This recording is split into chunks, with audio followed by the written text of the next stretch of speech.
अब आ जाइए कुछ इम्पोर्टेड गुड्स के माध्यम से मैं आपको ये दिखाता हूँ कि ट्रेड पॉलिटिक्स वगैरह किस तरीके से देशों को इफेक्ट करती है और कैसे हिंदुस्तान और चाइना को इफेक्ट कर रही है। फर्टिलाइजर्स को देख लीजिए, 2019 में 6 मिलियन टन फर्टिलाइजर्स बाहर से इंपोर्ट किए हैं, जिसमें डाई अमोनियम फॉस्फेट्स जो हैं या फॉस्फेटिक फर्टिलाइजर्स जो हैं वो चाइना से हम सबसे ज़्यादा इंपोर्ट करते हैं, और यूरिया वाले फर्टिलाइजर्स हम चाइना से सबसे ज़्यादा इंपोर्ट करते हैं। तो जिस तरीके से आपने देखा कि अभी कोरोना फैला तो फॉस्फेटिक फर्टिलाइजर्स जो हैं वो सबसे ज़्यादा चाइना के हुबई प्रोविंस में बनते थे जहाँ पे कोरोना आया। तो इस वजह से हिंदुस्तान की सरकार को इस बात की चिंता होने लगी थी कि कहीं फर्टिलाइजर्स कम ना हो जाएं, लेकिन इंडस्ट्री एक्सपर्ट्स ने बताया कि फर्टिलाइजर्स अभी देश में हैं ठीक ठाक और वो कम नहीं होंगे। लेकिन अब चूंकि मैटर कोरोना की वजह से भी खराब हो रहा था, वहां पे प्रोडक्शन नहीं हुआ होगा, तो अब हिंदुस्तान को दूसरे इंपोर्ट पार्टनर्स ढूंढने हैं फर्टिलाइजर्स के लिए, क्योंकि एक बहुत ही क्रूशियल प्रोडक्ट है। तो India Morocco, United states, Saudi Arabia, Jordan जैसे कंट्रीज से अब इन फर्टिलाइजर्स को लेने की कोशिश कर रहा है। तो आपने देखा कि जो प्रोडक्ट्स हम चाइना से लेते हैं वो सिर्फ यूं ही नहीं खरीदते और बंद कर सकते हैं, उसमें आपको एक पूरा प्रोसेस के तहत जाना होता है। किसी प्रोडक्ट्स का अगर बाजार में डिमांड है तो उसको कैसे फुलफिल किया जाए, क्योंकि ये बाजार है, ये इकोनॉमी है, ये कोई खेल नहीं है कि आप अभी मन किया रोक दिया, अभी मन किया चला लिया। तो आपको दूसरे देशों से कॉन्टैक्ट करना पड़ता है, दूसरे जो सप्लायर्स हैं उनसे कांटेक्ट करना पड़ता है, प्राइस एडवांटेज भी देखना होता है। तो ये सारी चीज़ों को देखने के बाद ही कोई प्रोडक्ट बैन या उसको किसी कंट्री से ट्रेड को रोका जा सकता है या उसको उस पर डिपेंडेंसी कम की जा सकती है। यूरिया की जब हम बात करते हैं तो यूरिया, चाइना बनने वाले 48% यूरिया को भारत खरीद लेता है। अब $502 मिलियन से ज़्यादा का यूरिया भारत ने इंपोर्ट किया 2018-19 में। तो पिछले 3 साल का एवरेज प्रोडक्शन और एवरेज कंजम्पशन देखा गया कि कितना है इंडिया में। तो एवरेज डोमेस्टिक प्रोडक्शन जो है पिछले 3 साल का इंडिया में वो तकरीबन 241 लाख टन के आसपास रहा है, और जो एवरेज कंजम्पशन है वो 305 टन के आसपास रहा है। तो ये जो गैप है प्रोडक्शन और कंजम्पशन के बीच का, इस गैप को ट्रेड फुलफिल करता है। तो अब चाइना से भाई कैसे ट्रेड पे डिपेंडेंस घटाया जाए, तो इसके लिए सरकार काम कर रही है और 5 नए यूरिया फैक्ट्रीज को खोलने की बात की जा रही है। जो पहले से बंद थे उनको फिर से स्टार्ट करने की बात की जा रही है। सरकार उनको सब्सिडीज भी देगी। तो इस तरीके से ट्रेड डिपेंडेंसी को घटाया जा सकता है। लेकिन आप साथ साथ में ये भी देखें कि एग्रीकल्चर पे भी हम किस तरीके से डिपेंडेंट हैं। एग्रीकल्चर में यूज़ होने वाली जो मशीनें हैं वो हम चाइना से मंगाते हैं, जैसे कि एग्रीकल्चर एंड हॉर्टिकल्चर में $49.62 मिलियन की मशीन, फार्मिंग मशीन $157.39 मिलियन की, पोर्टेबल स्प्रेयर्स $10.79 मिलियन के। इस तरीके से हम चाइना से इंपोर्ट करते हैं। तो अब देखिए किस तरीके से प्लास्टिक इंडस्ट्री ने सरकार से गुहार लगाई। सरकार से उन्होंने कहा कि फिनिश्ड प्रोडक्ट्स पे जो चाइना से हम इंपोर्ट करते हैं या किसी भी देश से इंपोर्ट करते हैं उस पर एंटी डंपिंग ड्यूटी लगाई जाए, और जो इंटरमीडिएट प्रोडक्ट्स आते हैं जिसको खरीद के यहाँ की कंपनियां सामान बनाती हैं उस पर ड्यूटी जो है, कस्टम ड्यूटी जो है उसको घटाया जाए ताकि वो सस्ते दाम पे बाहर से खरीदा जा सके। अब कंपनियां कह रही हैं कि भाई इसको घटाओ, तो ये तो कभी चाइना से आने वाले प्रोडक्ट्स को नहीं छोड़ेंगी, कोई भी कंपनी नहीं छोड़ेगी, क्योंकि उससे कंपनियों की कॉम्पिटिटिवनेस जो है वो घट जाती है और सामान का दाम बढ़ जाता है, जिसका भुगतान जनता को करना पड़ता है। उन्होंने पीवीसी के जो इंटरमीडिएट प्रोडक्ट्स हैं उस पर 5 से 10% ड्यूटी को घटाने की मांग की सरकार से। इस तरीके से फुटवेयर इंडस्ट्रीज ने सरकार से ये मांग की जो फिनिश्ड प्रोडक्ट्स आते हैं उन पे जो इंपोर्ट ड्यूटीज जो है वो 25% से बढ़ा के 35% कर दी जाए, ताकि मार्केट में जो हिंदुस्तान के बनाए हुए प्रोडक्ट्स हैं वो कम्पीट कर सकें। तो ये तरीका होता है ट्रेड में कम्पीट करने का। ट्रेड तो आप रोक नहीं सकते हैं, क्यों नहीं रोक सकते हैं उसके बारे में आगे अपने शो में आपको बताऊंगा। अब देखिए सिम कार्ड जैसी छोटी सी चीज़ हम चाइना से इंपोर्ट करते हैं। $15.07 मिलियन के सिम कार्ड हमने चाइना से खरीदे हैं 2018-19 में। कलर टीवी $535.06 मिलियन का खरीदा है। सोलर सेल्स हमने $1.69 बिलियन के खरीदे हैं चाइना से। कलमकारी पेंटिंग्स भी हमने चाइना से $10,000 की ली है, वो वहाँ पे अलग अलग कपड़ों पे प्रिंट होके आती है उधर से। अब आइए हम इसको देखते हैं कि चाइना को बॉयकॉट करने की बात हमेशा होती है, लेकिन उसके बावजूद चाइनीज़ प्रोडक्ट्स की जो खरीदारी है वो भी मार्केट में सबसे ज़्यादा है, वो कम नहीं होती है। इसके पीछे बड़ी आश्चर्य की बात है कि भाई क्यों ऐसा हो रहा है मार्केट में। तो उसके पीछे दोस्तों इकोनॉमिक्स काम करती है। क्या इकोनॉमिक्स है, क्या अर्थशास्त्र है इसके पीछे? Consumer surplus. जैसा कि आप इस ग्राफ में देख सकते हैं, वाई एक्सिस पे मार्केट प्राइस है और एक्स एक्सिस पे क्वांटिटी है, और बीच में जो आप एक लाइन देख रहे हैं लाल और नीले वाले हिस्से के बीच में लाइन है, वो लाइन इक्विलिब्रियम प्राइस को दर्शाता है। तो आप समझिए कि प्राइस वहां पे अगर है किसी चीज की, तो कंज्यूमर सरप्लस वो रेड वाला एरिया है। अब मैं आपको बताता हूं प्राइस अगर ऊपर जाएगी तो क्या होगा। तो कंज्यूमर सरप्लस का जो सबसे ऊपर वाला जो रेड लाइन है, जो हिस्सा है जो प्राइस वाले एक्सिस पे है, उसका मतलब है कि कोई भी कंज्यूमर मार्केट में किसी एक प्रोडक्ट के लिए उतने पैसे खर्च करने को तैयार है, उतना हाई प्राइस देने को तैयार है। लेकिन जब उसी प्रोडक्ट के लिए प्राइस जब इक्विलिब्रियम प्राइस पे आती है, जो बीच में जो डॉटेड लाइन है वहां पे जब आ जाती है, प्राइस जब उतनी गिरती है तो कंज्यूमर के पास उतना सरप्लस हो जाता है। वो देने के लिए तैयार था 100 रुपए, लेकिन उसको अब प्रोडक्ट वही 75 रुपए में मिल रहा है। तो ये जो 25 रुपया है ये कंज्यूमर सरप्लस हुआ।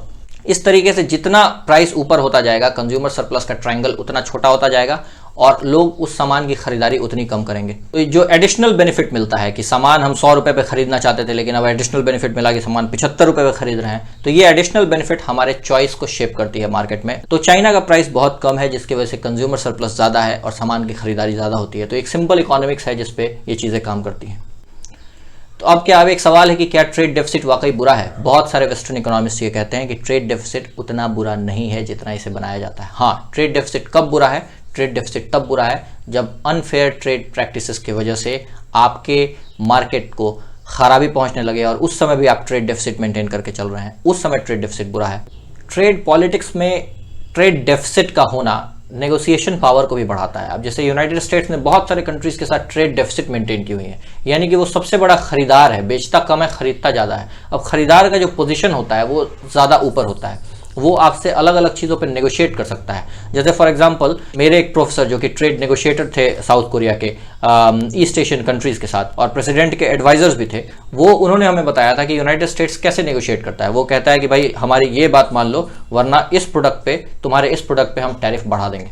तो अब अगर इस प्रोडक्ट पे टैरिफ बढ़ा देंगे तो डोमेस्टिक जो प्रोड्यूसर्स हैं कोरिया के, वो मारे जाएंगे, उनको उनका सामान यूनाइटेड स्टेट्स में कम बिकेगा। तो इस तरीके से एक बड़े खरीदार के पास नेगोशिएशन पावर बड़ा होता है। अब चाइना के साथ क्या केस है? चाइना से भी हमने ट्रेड डेफिसिट मेंटेन की हुई है। चाइना के साथ हम बड़े खरीदार हैं, चाइना से हम $70 बिलियन का गुड खरीदते हैं, लेकिन हम चाइना के साथ नेगोशिएशन पावर हमारी उतनी नहीं है, क्योंकि चाइना के पास और भी बड़े बड़े खरीदार हैं। तो वो चाइना हमें इस बारे में ज़्यादा भाव नहीं देगा। इस वजह से हमारी नेगोशिएशन पावर चाइना के साथ उतनी नहीं है ट्रेड डेफिसिट मेंटेन करने के बावजूद। अब कभी कभी ये भी होता है कि जो एक्सपोर्टर है उसकी नेगोशिएशन पावर ज़्यादा होती है, क्योंकि वो आपको कुछ ऐसे सामान बेच रहा होता है जो कि बहुत ही क्रूशियल है आपके मार्केट के लिए। For example Japan south Korea के बीच हुए अभी ट्रेड वॉर को देखिए। यहाँ पे जापान ने साउथ कोरिया को जाने वाले सेमीकंडक्टर्स में यूज होने वाले 3 केमिकल्स को बैन कर दिया। अब साउथ कोरिया की पूरी इकोनॉमी सेमीकंडक्टर्स पे चलती है। अब आप सेमीकंडक्टर्स में इस्तेमाल होने वाले 3 प्रोडक्ट्स को अगर बंद कर देंगे तो सेमीकंडक्टर्स बनना बंद हो जाएगा। इससे साउथ कोरिया की इकोनॉमी पे को चौपट होने का खतरा आ गया था।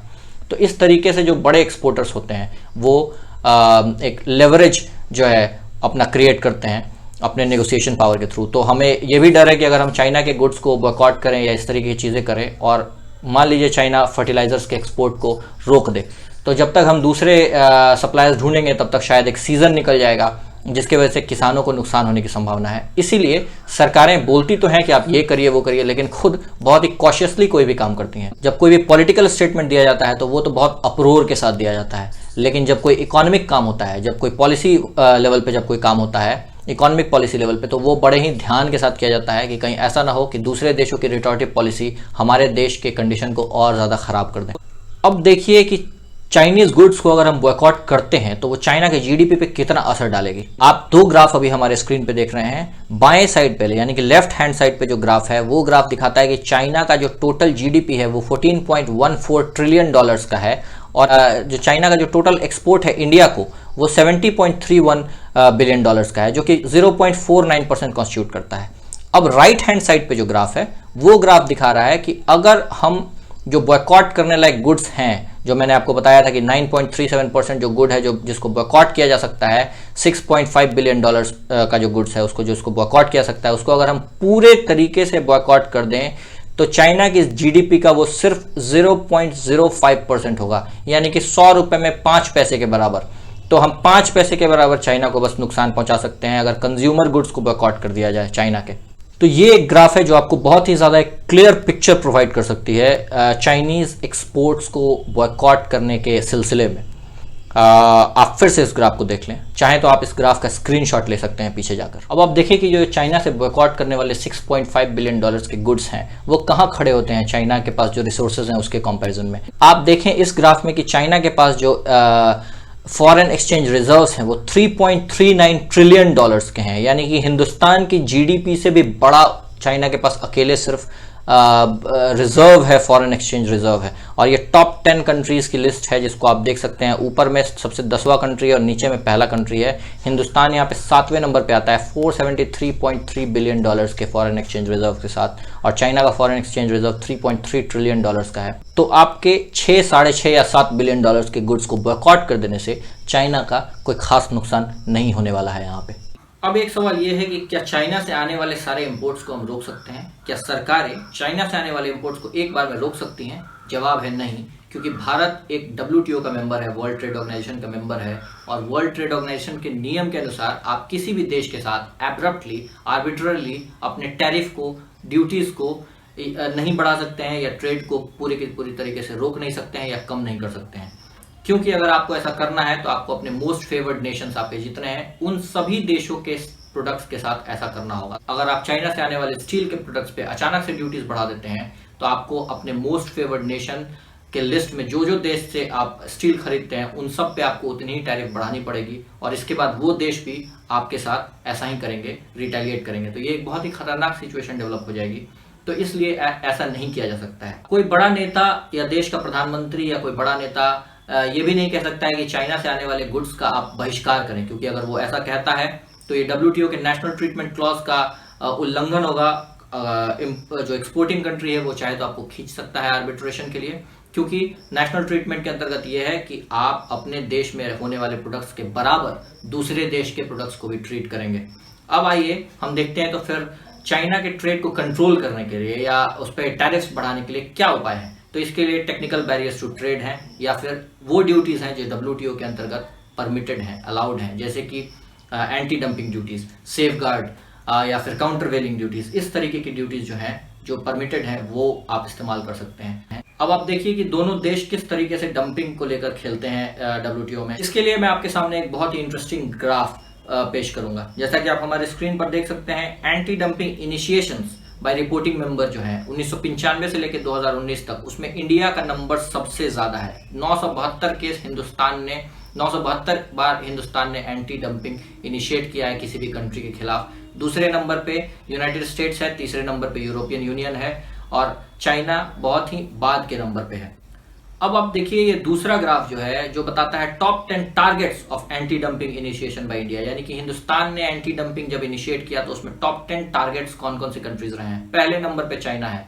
972 केसों में से 232 बार इनिशिएशन चाइना के अगेंस्ट हुए हैं। तो हिंदुस्तान बार बार करता आ रहा है। बाकी में फिर कोरिया है, यूरोपियन यूनियन है, चाइनीज ताइपाई जिसको ताइवान कहते हैं वो है।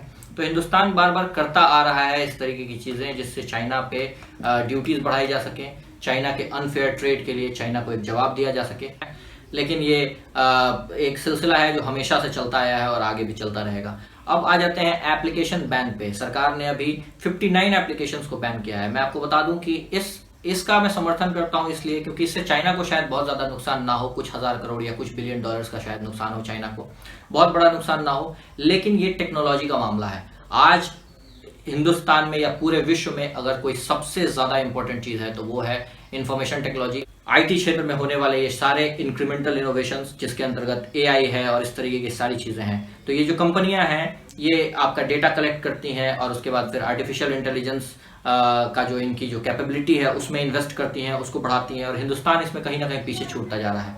आप अगर देखें चाइना ने बहुत ही अच्छे तरीके से दूसरे देशों के इन्वेस्टमेंट को कंट्रोल किया हुआ है। अभी तक चाइना ने TCS जैसी कंपनीज को अपने स्टॉक एक्सचेंज में लिस्ट तक नहीं होने दिया है, उसके बहुत ज्यादा इंसिस्टेंस के बावजूद। तो फिर हम ऐसा क्यों ना करें, हमारी पॉलिसीज ऐसी क्यों ना हो कि चाइनीज कंपनीज को भी यहाँ पे कंट्रोल्ड वे में चलाया जा सके। देखिए टिकटॉक की रेवेन्यू बहुत बड़ी नहीं थी। टिकटॉक सितंबर 2020 तक 100 करोड़ का रेवेन्यू यहाँ पे प्लान कर रहा था, और उसका जो पेरेंट कंपनी है टिकटॉक की ByteDance, वो 10,000 एम्प्लॉयज को हायर करने का प्लान कर रही थी। लेकिन वो शायद अब ना हो पाएगा या आगे आने वाले समय में हो भी जाए। लेकिन ये जो डेटा है, जो प्राइवेसी है, इसको बहुत ही ध्यान में रख के चलना चाहिए। अब डेटा चोर तो भाई बहुत बड़ी दूसरे एप्लीकेशंस भी हैं जिसका मैं नाम नहीं लूंगा, आप बहुत अच्छे से जानते हैं, जिसको आप रोज इस्तेमाल करते हैं।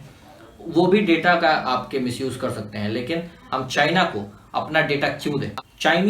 Chinese companies Chinese communist party को अपना डेटा देने से मना नहीं कर सकती हैं। अगर चाइनीज कम्युनिस्ट पार्टी ने उनसे कोऑपरेट करने को कहा। लेकिन आप दूसरे जगह पे देख लें, एप्पल ने CIA को एक बार मना कर दिया था अपना कोई भी डेटा देने से। तो इस तरीके के केसेस हैं हमारे सामने। एक और केस था जब एडवर्ड स्नोडन ने ये खुलासा किया था कि यूसी ब्राउजर जो है, जो चाइनीज कंपनी चाइनीज ब्राउजर है जिसे सरकार ने भी बैन किया है, कि वो पर्सनली आइडेंटिफाइबल आइटम्स जो है वो ट्रांसमिट करता था, और इसका इस्तेमाल करके CIA कुछ लोगों पे स्पाई कर रही थी और कुछ लोगों के इंफॉर्मेशन को पता लगाने की हमेशा कोशिश करती थी यूसी ब्राउजर के इस लूपहोल के वजह से, जिसको बाद में फिक्स भी किया यूसी ब्राउजर ने। लेकिन इस तरह की चीजें होती रहती हैं। IT सेक्टर का जो लेवरेज हमारे पास था इंडिया में, वो अब शिफ्ट होता जा रहा है चाइना की तरफ। इसको रोकने के लिए सरकार को एक कदम उठाना पड़ेगा। तो ये कदम बॉर्डर इशू को तो सॉल्व नहीं करता है, इस बात को आपको क्लियर कट अलग अलग होकर देखना पड़ेगा कि बॉर्डर इशू पे इस कदम का कोई भी असर नहीं पड़ेगा, क्योंकि चाइना की ये दो चीजें बिल्कुल अलग अलग चलती हैं। इकोनॉमिक पॉलिसीज और political and strategic policies, China की ये दो अलग अलग चलने वाली चीजें हैं। तो बॉर्डर का बदला आप ऐप बैन करके तो नहीं ले सकते हैं, लेकिन हाँ, इकोनॉमिकली अगर देखा जाए तो ये एक अच्छा डिसीजन है। टेक्नोलॉजिकली हमारे कंपनीज को बढ़ने के लिए हमें ऐसी पॉलिसीज बनानी पड़ेंगी जो हमारे कंपनीज को मदद करे, और साथ में चाइनीज जो भी एप्लीकेशंस वगैरह हैं इनको थोड़ा सा कंट्रोल्ड वे में अगर रखा जाए तो ये हिंदुस्तान के टेक्नोलॉजिकल एटमॉस्फेयर के लिए अच्छा होगा। अब इसके साथ नेक्स्ट वीडियो में सोच रहा हूँ बनाने का कि जिसमें मैं चाइना के बिजनेस पॉलिसीज को और उसके ट्रेड पॉलिसीज को डिस्क्राइब करूँ कि चाइना इतना आगे कैसे बढ़ा, उसके पूरे डेवलपमेंटल स्टोरी को। इसमें अगर आप चाहते हैं कि मैं आपके लिए कॉम्प्रिहेंसिव वीडियो बनाऊं तो आप प्लीज़ अपने कमेंट्स में इसको लिखें, और हमारे वीडियो को थोड़ा लाइक करिए, सब्सक्राइब करिए और दूसरों को भेजिए अपने दोस्तों को, ताकि वो भी देख सकें। धन्यवाद।